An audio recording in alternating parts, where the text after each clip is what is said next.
আসসালামু আলাইকুম। আমরা কেন আমাদের হাঁসকে শামুক খাওয়াই না? শামুক খাওয়ালে কি উপকার হয় আর শামুক না খাওয়ালে কি ক্ষতি হয়? এই বিষয়গুলো আমরা যারা নতুন হাঁস খামার করতে যাচ্ছি বা যারা নতুন হাঁস খামারি তারা মূলত বুঝতে পারি না। আমরা যারা নতুন হাঁস খামার করছি তারা মূলত সবাই চেষ্টা করি হাঁসকে কিভাবে কম খরচে খাবার খরচা মেনটেন করা যায়। আমরা সবাই এই হাঁস পালন করতে এসে হাঁসের খাবার খরচা কমানোর জন্য আমরা কেউ শামুক খাওয়াই, আবার কেউ ধানের গুঁড়া খাওয়াই, মানে বিভিন্ন প্রকার খাবার খাওয়াই যাতে হাঁসকে কম খাবার খরচায় হাঁস লালন পালন করা যায়। আসলে মূলত আমরা জানি না, আমরা বুঝতে পারি না যে আমরা হাঁসকে খাবার খরচা কমাইয়া হাঁস সঠিকভাবে লালন পালন করতে পারছি না হাঁসকে খাবার খরচা কমাইয়া হাঁসকে আমরা ঠকাচ্ছি। এটা মূলত আমরা বুঝতে পারি আমরা যখন নিজেরা ঠকে যাই, তখন মূলত আমরা সবাই বুঝতে পারি আমাদের ভুলটা কোথায়। আমি যখন 2022 সালে যখন প্রথম হাঁস খামার শুরু করছি, তখন মূলত আমিও আপনাদের মতন যে কিভাবে হাঁসকে কম খাবার খরচায় লালন পালন করা যায়, তাই না মনিকা? আমরা মূলত 2022 সালে এই শামুক খাওয়াইয়া আমি মিশু একদিন ক্ষতিগ্রস্ত হয়েছি, তাই না মনিকা? আমি 2022 সালে যখন নতুন হাঁস খামারি, আমি বুঝতে পারিনি যে শামুক খাওয়ালে লাভ হবে না লস হবে, কোন সময়ে হাঁসকে শামুক খাওয়ালে রিস্ক থাকে না এবং কোন সময়ে হাঁসকে শামুক খাওয়ালে রিস্ক হয়। এটা মূলত আপনাদের মতন আমিও মিশু কখনো বুঝতে পারিনি, তাই না? আমরা সেটা আমাদের আজ থেকে প্রায় 3 বছর আগেকার ঘটনা। 2022 সালে সেই দিন ছিল প্রচণ্ড গরম, আর সেই গরমে আমার খামারে সেখন হাঁস ছিল 160 পিস, সর্বশেষ 160 পিস হাঁস ছিল।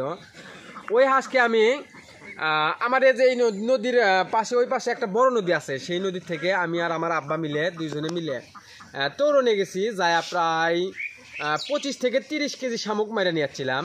সেদিন আমার হাঁস খাবার খাচ্ছিল না, মানে খাবার খরচা এতটাই বেশি যা বলার মতন না। খাবার খরচা কমান লাগবে এবং হাঁসও লালন পালন করা লাগবে এবং হাঁস থেকে লাভবান হওয়া লাগবে, সবগুলো টেনশন একত্রে একজন খামারি সঠিক ভাবে লালন পালন করতে পারে না হাঁস। আমি মিশু সেদিন শামুক মারে নিয়ে আসে আমার হাঁসকে শামুক খাওয়াইছিলাম। সেদিন আমার হাঁস 160টা, অথচ আমি শামুক খাওয়াইছিলাম 25 কেজি শামুক নিয়ে এসে দিছিলাম। ও সামনে দিছি 5 মিনিটের মধ্যে নাই করে ফেলছেন। হাঁস যে এত পরিমাণ শামুক খায় সেটা আপনি কল্পনাও করতে পারবেন না, তাই না মনিকা? যেমনটা ধরো মনিকা, ওই যে আমরা আসি না যে আমরা আমাদের বাসায় যখন আমরা গরুর মাংস কিনে নিয়ে আসি তখন কিন্তু সবাই 1 পিস 2 পিস করে খাওয়ার চেষ্টা করি, হ্যাঁ, যে সবাই যাতে খেতে পারে এবং এই 1 কেজি বা হাফ কেজি মাংস যাতে 2-1 সন্ধ্যা আমরা খেতে পারি, হ্যাঁ, তাই করি না? অথচ দেখো আমরা যখন কোনো অনুষ্ঠানে বা কোনো বিয়ের অনুষ্ঠানে যাই তখন কিন্তু আমরা ওই গরুর গোশত খাওয়ারই চেষ্টা করি। তখন মানুষ মানে ভাত খেয়ে বলে ভাত কম করে খা, আগে গোশত খা, যত গোশত খাবো তত গোশত দিবি। ওই গোশতটা খাওয়াইয়া যে ওর লাভ হচ্ছে না ক্ষতি হচ্ছে সেটা কিন্তু ওই খাওয়ার আগে বোঝে না। খাওয়ার পরে যখন ওর পেট খারাপ হয় তখনও বুঝতে পারে যে ইস, কৃষক যে কালকে অনুষ্ঠানটা খাবার গেছিলাম আমার পেটটাই নষ্ট হয়ে গেছে। হ্যাঁ, ঠিক এই রকম আপনারাও যাতে আপনাদের ভুল না হয় এই জন্যই আমি মিশু মূলত আপনাদেরকে প্রতিনিয়ত হাঁস খামারের সঠিক তথ্য পরামর্শ দেওয়ার চেষ্টা করি, তাই না মনিকা? একটা হাঁসকে আপনি আমার আজ থেকে 2 বছর আগে আমার পরের টাইমে আমার হাঁস ছিল হচ্ছে যে 300 আমার খামারে, হ্যাঁ, 10 মণ শামুক আমার 2 দিনে খায়া সাফ করে ফেল দিয়েছিলাম। দিনে 5 মণ শামুক খাইছিল 300 হাঁস।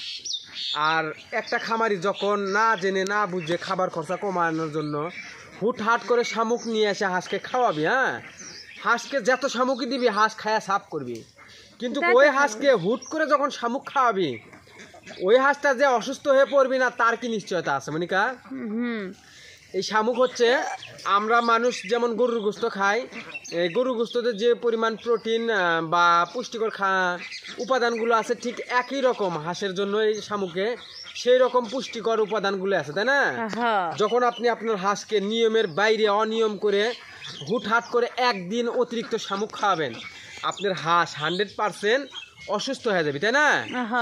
আর যখন আপনি আপনার হাঁসকে খাবার খরচা কমানোর জন্য শামুক খাওয়াবেন, দেখা যাচ্ছে যে এখন মূলত তোমার চলন বিল থেকে শামুক পাওয়া যাচ্ছে। হ্যাঁ, আমাদের বাসার থেকে চলন বিল বেশি দূরত্ব না, সর্বোচ্চ 70 কিলোমিটার, তাই না মনিকা?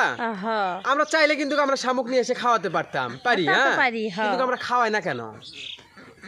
ওই শামুক এখন যে বর্তমান শামুক হাঁসের মেন খাদ্য হচ্ছে শামুক। আমি আপনাদেরকে বলতেছি না যে আপনারা শামুক খাওয়ান না, কিন্তু শামুক খাওয়ানোর যে নিয়ম আছে, হ্যাঁ, শামুক অনিয়ম করে, আপনিও যে কথা আছে না যে নিয়মে ঔষধ, নিয়মে স্বর্গ, হ্যাঁ, অনিয়মে বিষ, তাই না মনিকা?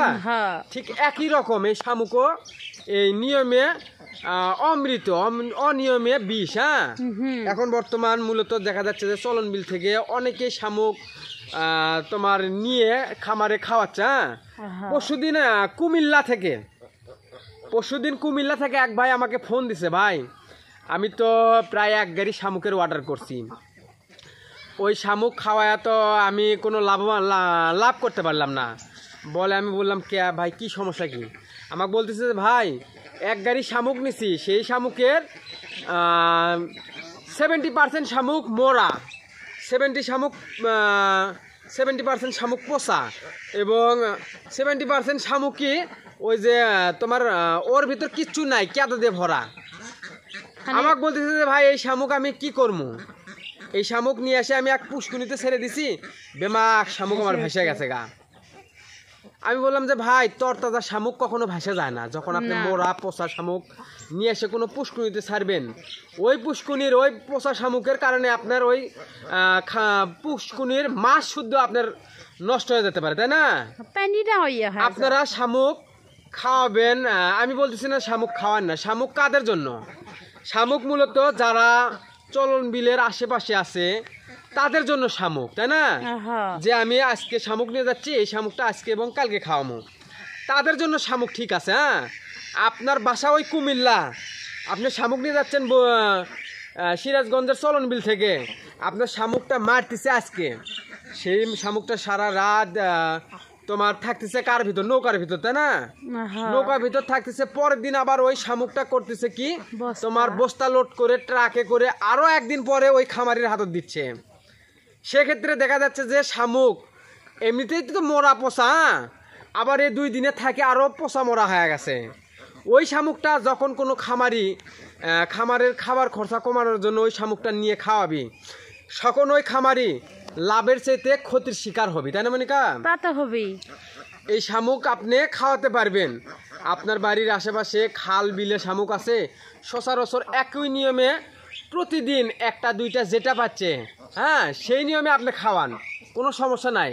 আপনি হুটহাট করে আপনার খামারে শামুক নিয়ে এসে খাওয়াবেন, আপনি ওই যে আবহাওয়ার দিকে আপনি মেনটেন করবেন না, আপনি কোনো বিষয়ে না জেনে হুটহাট করে শামুক খাওয়ালে আপনি তো ক্ষতির শিকার হবেন, তাই না মনিকা? তা তো হবেই। এই শামুক যখন অতিরিক্ত গরম থাকে, অতিরিক্ত গরমের সময় শামুক নষ্ট হয় বেশি। হ্যাঁ, তা তো হবেই। আর সেই সময় তোমার দেখা যাচ্ছে শামুক যখন কোনো হাঁসকে যখন খাওয়াবে, ওই হাঁস অতিরিক্ত হাঁপায়, অতিরিক্ত হাঁপানোর পরে ফলে ওরা তোমার ধরো যে ক্লান্তি বোধ করে। হ্যাঁ, সেই সময়টা ওই শামুক খাওয়ায় চুনা পায়খানার সম্মুখীন হতে পারে, ওই শামুকটা খাওয়াইয়া ওদের পেট খারাপ হতে পারে। হ্যাঁ, আমি বলতেছি না যে আপনারা শামুক খাওয়ায়েন না, তবে নিয়ম করে খাওয়ান, আপনি নিয়ম জেনে খাওয়ান। অনিয়ম করে আপনি কোনো কিছু করলে ইনশাআল্লাহ সেখান থেকে আপনি সফলতার দ্বার প্রান্তে পৌঁছতে পারবেন না। অনেক মানুষ বলে আছে না, যেমন ধরো খাল বিলে নদ নদীতে শামুক আছে, হাঁস ওই খাল বিল নদ নদীতে ছাড়া আছে, ওখানে ওরা প্রাকৃতিক ভাবে ওরা নিজেরাই সংরক্ষণ করে খাচ্ছে, ওইটাতে কোনো সমস্যা নাই। না, আপনি যখন জোরপূর্বমূলক ভাবে যখন কোনো খামারে হাঁসকে শামুক খাওয়ানোর চেষ্টা করবেন, যখন অতিরিক্ত খাইয়ে ফেলবি তখনই সমস্যা হবে, তাই না? অতিরিক্ত ভাবে কোনো কিছু করার চেষ্টা করবেন না। আপনি সঠিকভাবে হাঁস পালন করতে পারলে কেবলমাত্র আপনি লাভবান হতে পারবেন, নচেত আপনিও হাঁস খামার করে লসের শিকার হবেন। তো আজকের ভিডিওটি এ পর্যন্তই। ধন্যবাদ সবাইকে। আসসালামু আলাইকুম।